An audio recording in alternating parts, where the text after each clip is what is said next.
La circulation reste encore perturbée sur l'axe Cotonou-Abomey-Calavi du fait de la montée des eaux au niveau du pont de Djonou. Les véhicules continuent d'avancer, mais lentement. Les travaux sont en cours, mais jusque-là, on n'a pas encore constaté d'impact sur notre mobilité. Avant cette situation, il me fallait minimum 40, voire 35, voire 40 minutes avant d'aller là où j'allais. Mais actuellement, je passe même parfois 1h30, voire 2h à cause de go slow, bien sûr. Avant, je prenais ZEM de chez moi vers mon lieu de travail à 800, mais actuellement, je l'ai pris le matin à 1300, difficilement en plus. Pour se rendre à Calavi, c'est difficile de prendre par Kokotomé et de revenir à Calavi. C'est compliqué cette déviation. Il faut gérer aussi sa carburation, tout ça.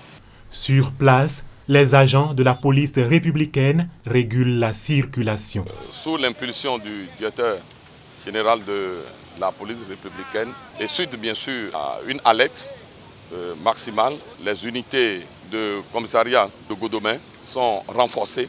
Environ 80 agents donc, de police sont déployés sur le terrain pour fluidifier la circulation, gérer le trafic, faire respecter les différentes déviations et prévenir donc, des accidents de la circulation et assurer la protection des usagers dans cette situation.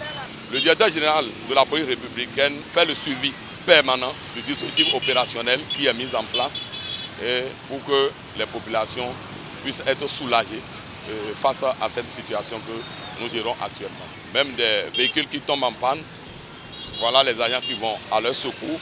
On essaie donc, bien sûr, les gens vont même apposer des véhicules pour pouvoir les sortir donc, de l'eau. Vous voyez, les piétons également sont encadrés pour traverser donc, la zone inondée. En attendant les résultats complets des travaux de curage en cours, les usagers sont appelés à faire preuve de patience et de prudence à l'approche du pont de Djonou.